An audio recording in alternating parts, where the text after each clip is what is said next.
আসসালামু আলাইকুম প্রিয় স্বপ্নবাজের দল, আশা করব তোমরা ভালো আছো। আজকে তোমাদের সাথে একটু শেয়ার করতে চাচ্ছি একটা ইনফরমেশন। সেটা হচ্ছে যে জগন্নাথ বিশ্ববিদ্যালয়ের সি ইউনিটের ফলাফল কবে ঘোষণা করবে।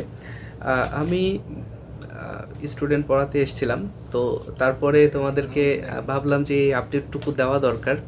তো সেই জন্যই তোমাদের সামনে আসা। তোমরা জানো যে আমি তোমাদের অনলাইনেও পড়াই, অফলাইনে কিছু স্টুডেন্টকে পড়াই গ্রুপ করে, ব্যাচ করে।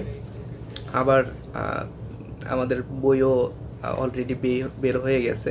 তো সব দিকেই খেয়াল রাখতে হয়, সেই জন্য সব ইনফরমেশন একটু লেটে হইলেও তোমাদেরকে আমি দেওয়ার চেষ্টা করি।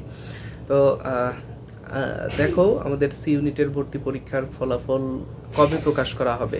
সাধারণত জগন্নাথ বিশ্ববিদ্যালয়ে যে ইস্যুটা থাকে সেটা আমি as a student of Jagannath university হিসেবে তোমাদেরকে এটুকু জানাতে চাই যে আগামী 30শে ডিসেম্বর আমাদের যোগসু নির্বাচন বলতে আমাদের যেই জগন্নাথ বিশ্ববিদ্যালয়ের ছাত্র সংসদ, সেটার নির্বাচন।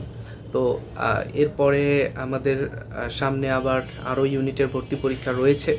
তো বিভিন্ন কারণে জগন্নাথ বিশ্ববিদ্যালয়ের প্রশাসন বর্তমান একটু ব্যস্ত সময় পার করছে।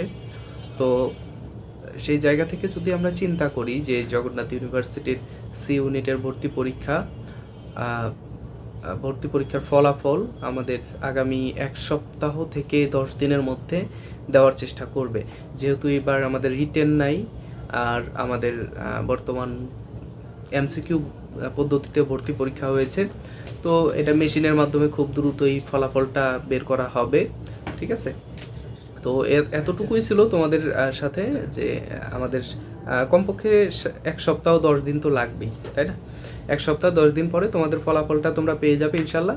তো পরবর্তীতে জগন্নাথ ইউনিভার্সিটির অ্যাডমিশন এবং অন্যান্য ইউনিভার্সিটির অ্যাডমিশন আর সকল কিছুই ফারুক একাডেমি থেকে তোমাদেরকে সার্ভ করা হবে।